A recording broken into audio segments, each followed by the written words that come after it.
In today's episode of Soul Zero 2, we explore the biblical call to humility and gentleness, drawing from 1 Peter 5 and timeless Christian wisdom.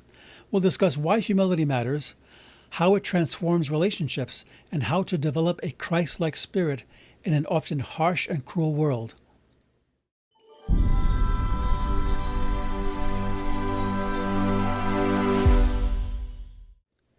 And welcome to Soul Zero 2.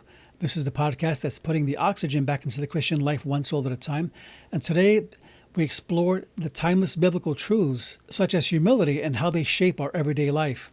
And today we're going to be focusing on this often misunderstood and often rejected by modern society idea of humility. And our culture often rewards pride and self-promotion, yet Scripture calls for the exact opposite.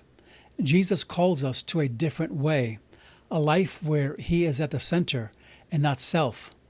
Our focus today comes from 1 Peter 5, the famous scripture about humility, that says in verse 5 of 1 Peter 5, all of you clothe yourselves with humility towards one another, because God opposes the proud, but shows favor to the humble. Humble yourselves, therefore, under God's mighty hand, that He may lift you up in due time. So here's a story of human nature. There was a story of a man who every night he would go to sleep and he would imagine himself in these great moments of glory.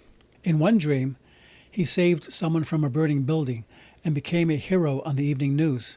In another, he stood on a stage delivering a speech that moved nations. Sometimes he was the star athlete scoring the winning goal and getting trophies, with thousands cheering his name.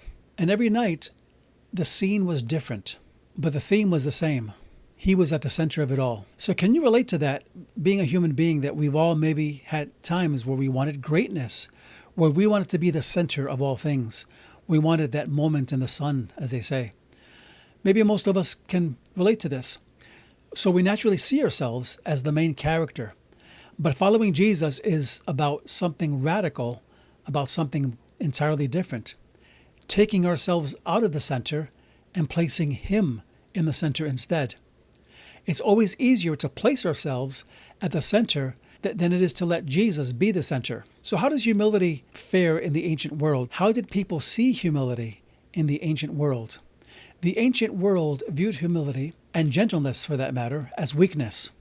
Roman culture celebrated dominance and power and control, and even the Greek language lacked a word for humility that was not negative. Every reference to humility was negative in the Greek. Yet Christianity turned this thinking upside down through Jesus. And we find early Christian church fathers like Basil the Great. He called humility the gem at the very center of all virtues. Why is that?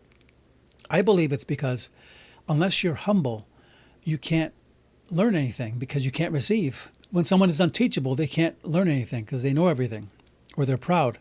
So the very trait that the world despised, Jesus embraced and commanded His followers to pursue. So what is true humility? I'm going to give you that and then maybe 4 takeaways for today. What is true humility? Just to be clear, humility is not humiliation. We think that being humble means putting ourselves down, living with a low view of who we are, but that's just pride turned inside out. True humility is thinking rightly about yourself. It's being honest about your strengths and your weaknesses, but knowing that they don't define your worth. God defines your worth. So without humility, we can't grasp things that are beyond ourselves.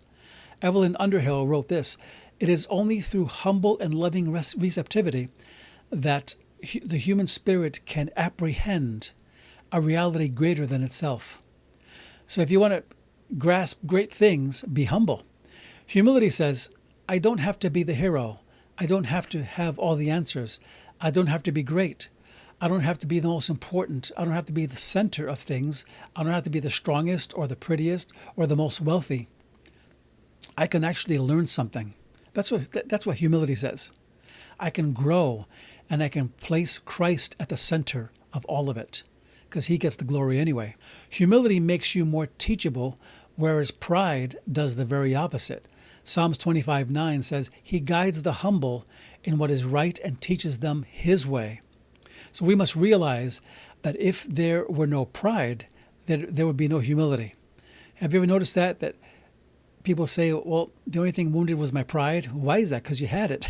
If you had no pride, you wouldn't have been humiliated. Proverbs 11:2 says, when pride comes, then comes disgrace. But with humility comes wisdom. So I'd like to give you 4 takeaways from today's talk.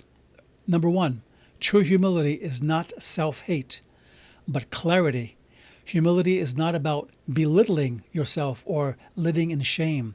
Instead, it's about being honest about your strengths and weaknesses while recognizing that your true worth comes from God, not from your achievements or social status or even what people say about you. 2, humility transforms relationships. Pride often puts us at the center of our own story, alienates us from others, and causes rifts. I mean, that's a fact.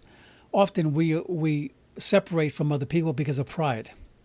Humility, however, shifts the focus from self to Christ, and it shifts it to others as well, for that matter, creating stronger, healthier relationships rooted in the love of God and in serving people. 3, biblical humility leads to wisdom and teachability.